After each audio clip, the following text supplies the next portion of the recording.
Well, welcome back to the show. It is time to talk basketball with our Kevin McPherson. And Kevin, we just got done talking about basketball ourselves, but just the end of the season for this Arkansas men's basketball team, 11 SEC wins in a row, and they got it done in the final two games against South Carolina and Texas A&M. But when you look at both of those wins, Kevin, they were won in two very different ways. Obviously, Arkansas very dominant against South Carolina. Obviously had to kind of fight with Texas A&M to get that win. And so what did you like about the way Arkansas handled business in both of those? Resiliency. You go on the road for South Carolina, a team that throws a zone at Arkansas, and Arkansas struggled just a little bit early, figured out how to drive into those gaps and then kick out for three. Arkansas had a huge 3-point shooting game, made 10 at halftime. That's not really been Arkansas's MO most of the season, but they took what the defense gave them. And then you turn around and Texas A&M comes out of nowhere, missed like 8 games, was able to play two this week finally before the SEC tournament. They come into Bud Walton Arena, excuse me, I said Barnhill, Bud Walton Arena looking like a team that was playing for something, I guess for pride. But Arkansas again saw a zone, and I thought A&M did a good job with its zone because once Arkansas moved the ball, the defenders for the Aggies got into the creases and the gaps where Arkansas couldn't drive. Mhm. You saw Moses Moody have another big game shooting the ball. And it just took Arkansas a while to chip away at a 14-point deficit. It fell behind that by that much in the first half and finally overtake A&M. And I thought this was the game with Jalen Williams out all week.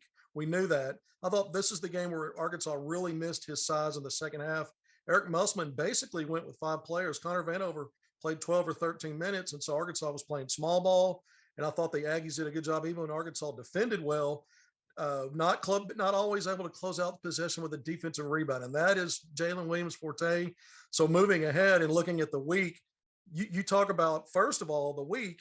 Arkansas beats two bottom feeders. However, one's a blowout, one's a close win, but it's 11 straight wins. Not since the national championship Hogs 27 years ago in 93, 94 has the program been able to do that. So they match that. But also, I think tomorrow on Monday, Arkansas is going to move into the top 10, currently ranked 12th in the Associated Press. I'll bet they're in the top 10. If that happens, it'll be the first time an Arkansas Razorbacks team has been in the top 10 in 26 years because the 94-95 national runner-up Razorbacks moved as high as number 6 in the country that season. Yeah, a lot of fun. Well, of course, also on Monday, all of the awards are probably going to come out for the SEC, and we expect to see a lot of Arkansas players on those lists. But I think we can all agree that Moses Moody has a pretty good argument of at least being freshman of the year. Yeah, I think he's the player of the year. I think he's the freshman of the year. I'm not sure that the league's going to come down that way, or the media when the media takes its turn this in the next few days.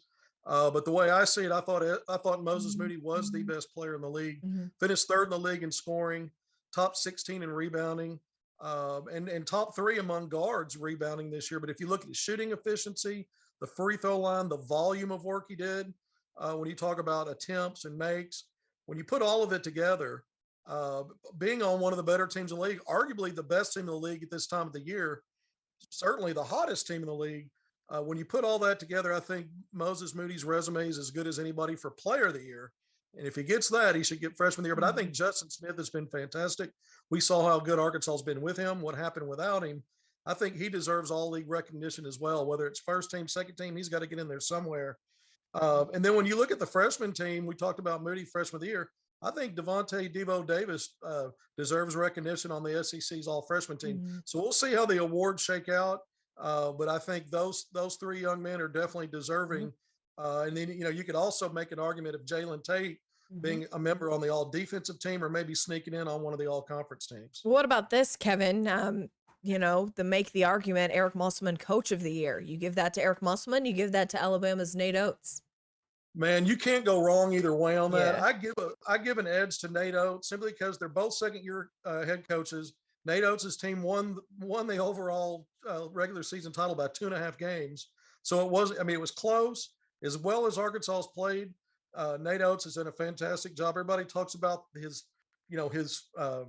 creative, nuanced 3-point shooting philosophy and the way that the offense works. But this is the team, according to KenPom, that had the number 3 defense in the country. You look at adjusted defensive rating. They had the best road record in the SEC. So playing away from home, if you look at everything, all the metrics, It was the best team in the league overall, even though I can make an argument it's Arkansas when you look at the full body of work. And I think the head coach in a situation like that of the team that finished like that deserves that nod. And so I'm going to go with Nate Oates with Eric Musselman right there. I mean, and if Eric Musselman ends up getting it from the league or from the media, I would say that's well deserved as well because it's marginal the differences between the jobs that both did this season is in terms of how good. Yeah, absolutely right. Well, of course, now it is time to focus on the postseason. It starts with the SEC tournament this upcoming week in Nashville. Arkansas, the 2 seed, they're not going to play till Friday.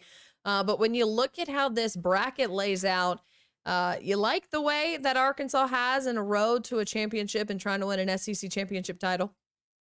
Of course, when you're the number 2 seed, you get the double bye. The top 4 seeds do, so you don't have to wear yourself out trying to get through the week Mhm. and play 4 days in a row. Some teams obviously would have to even play five, but I do think this is interesting. Missouri dropped to the 7 seed based on the strength of the loss against LSU at home yesterday, and I think Missouri is one of the toughest matchups for Arkansas physically.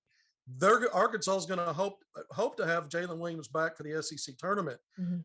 And if Missouri wins its Thursday game and advances, that's going to be Arkansas's opponent on Friday. LSU is also the 3 seed on that side of the bracket. Ole Miss is the 6 seed, so you'd think probably Ole Miss and LSU playing to move on to the semifinals. So if Arkansas, if Missouri advances, Arkansas is going to get the Tigers. You win that game, you're probably going to get LSU and Ole Miss. I think LSU is the second toughest on paper personnel matchup for Arkansas. So you always want to be in that double bye. As far as actual personnel matchups, I don't think Missouri or LSU are the best fits going against Arkansas. But look, Arkansas has proven it can beat those teams because it just did as part of this 11-game winning streak. All right, let's move on because focus a little bit on recruiting. We all know that Musselman loves his transfers, and there's a good one out there right now. Pitt transfer Audice Tony. What do you like about him, and why do you think? I know Arkansas's really recruiting him hard so far. Why do you think he's a good fit for the Razorbacks? Big guard, big wing. I mean, he's 6'6". He's a lefty, strong, sturdy, but also bouncy. You look at his stats at Pitt as a junior, 14 and a half points, 6 rebounds. So he gets on the glass, just over 2 steals and one, or excuse me, just over 2 assists and 1 steal per game. And his shooting numbers are respectable. So when you look at the success that this program has had with guards, big guards in the last 2 years, when you start talking about Mason Jones, SEC Player of the Year last year, Isaiah Joe, both of those guys moved on to the NBA. Then Moses Moody, we just talked about it. Moody's likely a one and done, the first one in program history. He's either a lottery pick or going to be in the middle of that first round projection. So I'm assuming he's moving on. And then Jaylen Tate, as a senior, a big guard, 6'6", is likely moving on. He could come back, but I think he's going to probably explore pro opportunities.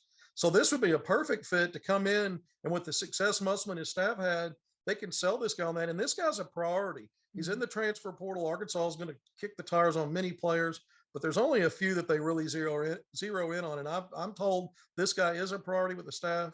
Multiple staff members have already been in contact with him, talking to him. So we'll see where it goes, but I think it'd be a great fit for the program. Yeah, absolutely. Of course, you know that Eric Musselman loves to get those guys in here with experience, and he definitely brings that to the table. All right, Kevin, thanks so much. We're all excited to talk some postseason basketball and hope Arkansas goes on a little run here through the month of March and April. Thanks so much for your time. The Pictorial Show rolling on after this.